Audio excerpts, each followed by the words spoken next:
호세아 선지자 앞부분에는 하나님과 이스라엘과의 관계를 남편과 아내의 관계로 설명하셨습니다. 남편이 아내를 사랑했다. 남편이 아내에게 자신만을 사랑할 것을 기대했다. 전혀 과한 기대가 아니죠. 그런데도 불구하고 아내는 남편을 버리고 다른 남자를 따라갔다. 간음했다. 음행했다.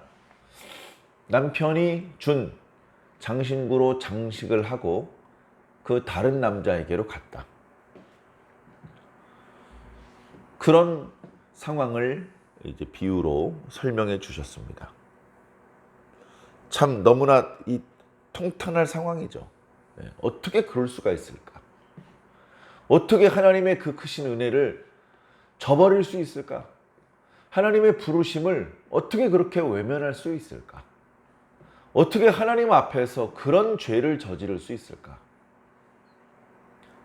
하나님 앞에서 북이스라엘이 멸망하고 심판을 당하더라도 이상할 것이 하나도 없고 그들이 훨씬 더 끔찍한 최후를 맞이하더라도 그럴 수도 있지 그렇게 생각할 수밖에 없는 끔찍한 죄를 하나님 앞에 저질렀습니다. 은혜는 입었는데 그 은혜에 어울리는 반응을 보이지 않았습니다. 오늘 말씀도 어쩌면 계속되고 있습니다. 물론 상황은 하나님과 이스라엘 백성과의 관계를 남편과 아내의 관계가 아니라 아버지와 아들의 관계로 그렇게 묘사하고 있습니다. 내가 내 아들을 애굽에서 불러냈다. 이스라엘 백성들을 애굽에서 인도해 내셨죠. 하나님께서 이스라엘을 선택하셨고 그들을 인도해 내셨습니다. 왜 그랬습니까? 그들이 이뻐서, 그들이 순종을 잘해서, 율법을 잘 지켜서 그런 거 하나도 없습니다. 이스라엘은 다른 이방인보다 더 나은 것이 하나도 없었습니다. 다른 민족보다 우상 숭배를 덜 했고 거짓말을 덜 했고 그런 거 없이 그냥 다른 민족과 똑같았습니다. 수준이. 그런데 어떻게 그렇게 말도 안 되는 구원과 은혜를 입었습니까? 그 원인은 이스라엘 사람들에게 있는 것이 아니고 하나님께 있는 것이죠. 하나님의 사랑, 자비, 그리고 그들의 조상들과 맺었던 언약, 하나님의 신실하심, 이런 이유들 때문에 하나님께서 그들을 구원하셨고 인도하셨습니다. 그리고 그들의 조상들에게 약속하신 땅을 차지할 수 있도록 해 주셨습니다. 그 세세한 과정은 이루 말로 다 할 수 없습니다. 한순간도 떠나지 않으시고 이스라엘을 인도하셨고 가나안 땅에 들어가 살게 하셨습니다. 그 말도 안 되는 축복을 주신 하나님, 그 하나님께 감사하며 그분의 뜻을 따라 산다면 영원히 복을 누릴 수 있었습니다. 영원히 그 땅을 차지할 수 있었고 영원히 하나님의 이른 비와 늦은 비의 축복, 곡식과 가축의 축복, 또 적들이 쳐들어오고 기근과 또는 전염병이 돌더라도 하나님의 은혜와 보호 가운데 안전할 수 있었고 풍성할 수 있었습니다. 그런데 그들은 그 하나님의 뜻을 따르지 않았습니다. 하나님의 뜻은 어려운 것이 아닙니다. 실은 불가능한 것도 아닙니다. 결국 그들이 하나님을 따르지 않은 이유는 욕심 때문입니다. 11조를 바쳐야 되는데 풍성히 주셔서 11조를 드리고도 넉넉한데도 불구하고 11조 드리기를 싫어했던 것입니다. 그리고 오직 하나님만 섬겨야 되는데 다른 신들에게 시선을 돌렸기 때문입니다. 그렇게 불행의 씨가 심어지고 싹이 터서 지금은 걷잡을 수 없는 상태가 된 것입니다.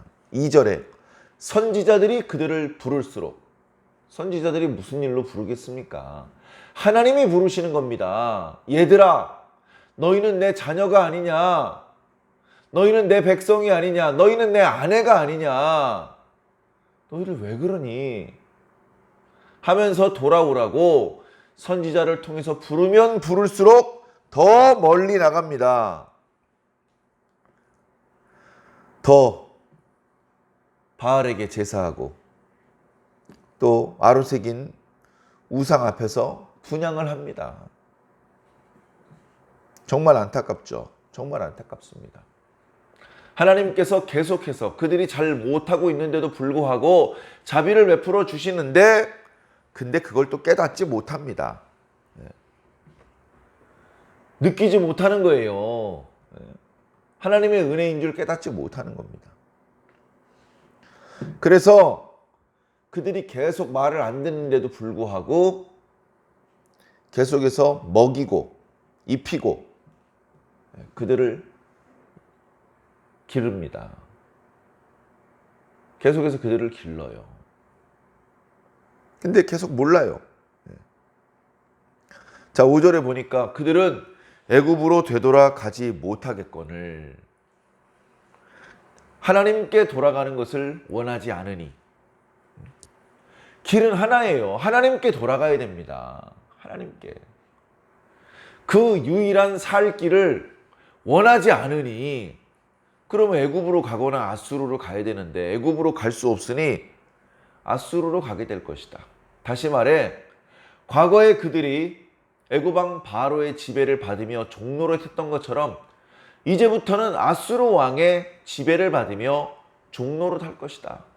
하나님께서는 종노릇하던 그들을 해방시켜 주셨고, 그들을 구원하여 주셨고, 자유자가 되게 하셨고, 자기 땅과 백성이 있는 주권 국가로 세워주셨는데 스스로 그걸 버리겠다는 겁니다. 어리석은 일이죠.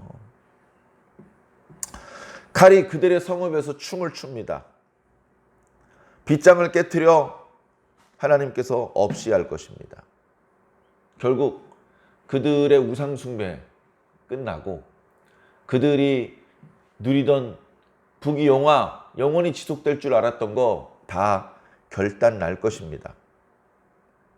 내 백성이 끝끝내 내게서 물러가나니. 그런데도 하나님 앞에서 물러갑니다. 그들을 불러 위에 계신 이에게로 돌아오라 할지라도 일어나는 자가 없다. 하나님은 그냥 만만한 친구가 아닙니다. 하나님께서 우리 가까이 오셔서 우리의 이야기를 들어주시고 우리의 필요를 채워주시고 그냥 만만한 분이라고 생각을 할 수 있습니다. 어리석기 때문에 그런 생각을 하는 것이죠. 그러나 하나님은 훨씬 더 강하시고 크신 분입니다. 우리가 함부로 대할 수 있는 분이 아니라는 것입니다. 우리 하나님을 두려워해야 됩니다. 우리가 감히 고개를 들 수 있고 얼굴을 빤히 마주 볼 수 있고 이거 달라 저거 해달라 요청할 수 있는 분이 아닙니다.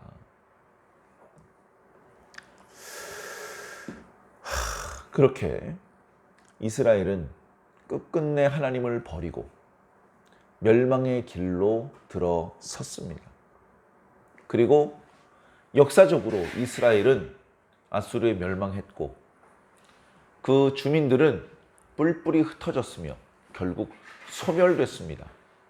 민족도 소멸되었고 문화도 소멸되었고 북이스라엘과 관련되어서는 우리가 이야기로만 듣지 어떤 유적도 없고 아무것도 없습니다. 이제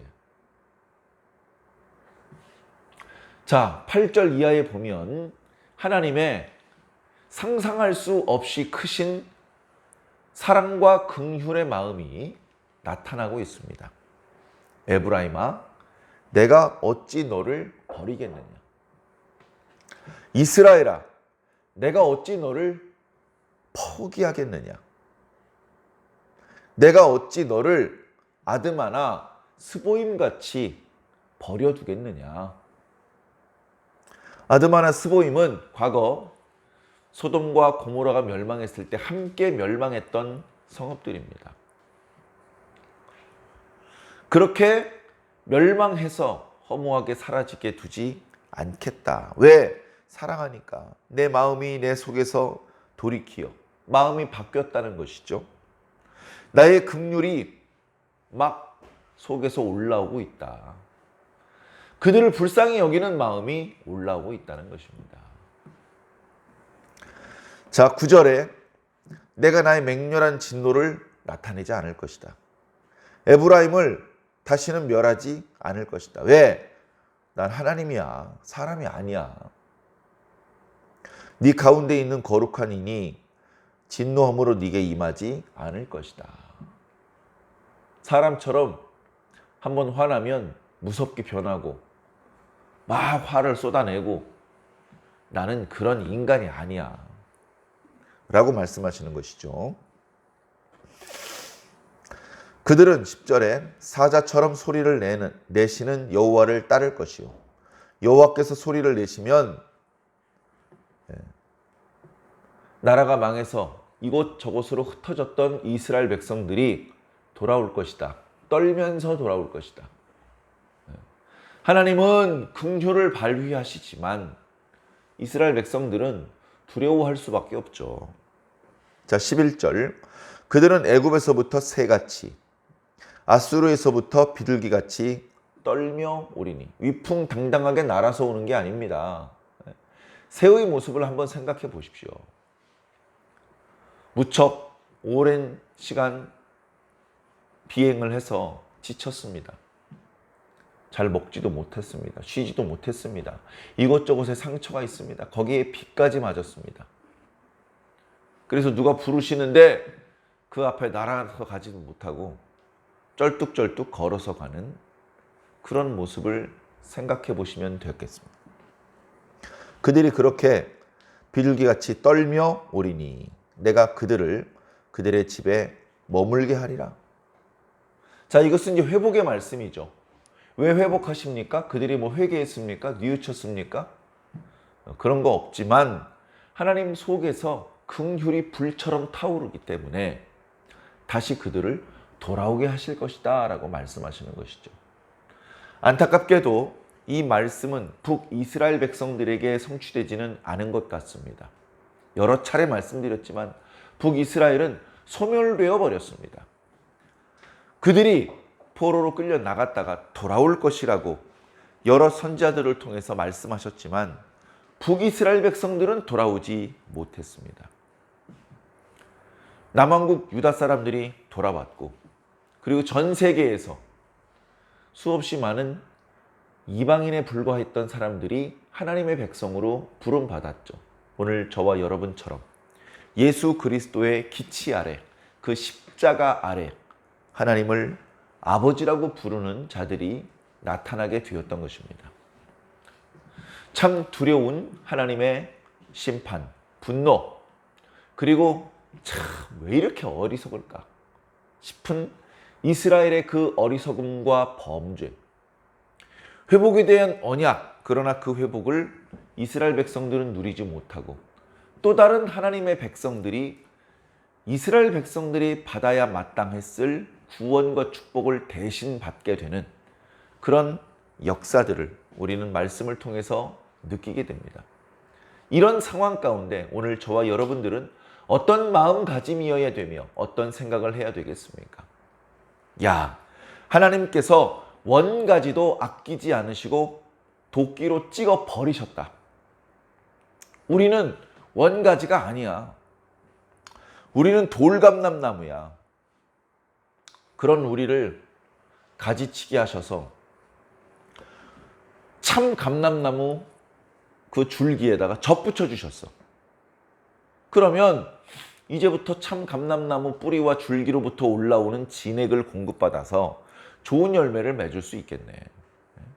이게 어찌 우리 능력으로 한 일이겠어요? 하나님의 은혜죠. 우리 본래 아브라함의 자손이 아니던 자들이 하나님을 아버지라고 부를 수 있는 이 은혜를 어찌 우리 스스로 만들어내었다고 할 수 있습니까? 이건 하나님의 일방적인 사랑이고 은혜입니다. 그런 은혜를 받고 있는 우리들은 마치 과거에 약속의 땅에서 하나님의 은혜와 복을 누리던 이스라엘 백성들과 같은 입장입니다. 자격이 없는데도 불구하고 하나님께서 일방적으로 은혜와 복을 쏟아 부어주고 계십니다. 이런 상황에 과거 북이스라엘 사람들을 본받아 하나님이 부를수록 멀리 도망가고 하나님께서 사랑과 은혜를 베푸셨지만 배은 망덕한 모습으로 반응을 보인다면 원가지도 아낌없이 찍어 내리신 분이 접붙인 가지 꺾는 게 어려우실까? 무수히 많은 돌감나무 가지들이 참 감람나무에 접붙임을 당했다가 그 축복의 자리로 옮겨졌다가 다시 꺾여질 수 있습니다. 무수히 많은 돌감람나무 가지들이 참 감람나무 가지에서 또다시 꺾여서 이제는 말라 비틀어질 수밖에 없는 지경이 될 수밖에 없는 것이죠. 이런 상황 속에서 우리는 겸손해야 됩니다. 우리에게 누가 복을 주시는지 절대로 잊어버리면 안 됩니다. 누가 우리를 구원하셨는지, 누가 우리를 대신해서 채찍에 맞으셨고, 우리가 누가 대신해서 우리를 위해서 피를 흘려주셨는지 그걸 잊어버린 다음에는 무슨 좋은 일을 기대할 수 있겠습니까? 한순간도 그 사랑과 그 은혜를 잊어서는 안 될 것입니다. 그리고 그런 은혜를 베풀어 주신 분의 뜻이 무엇인지 잘 살펴서 그 뜻대로 살아야 됩니다.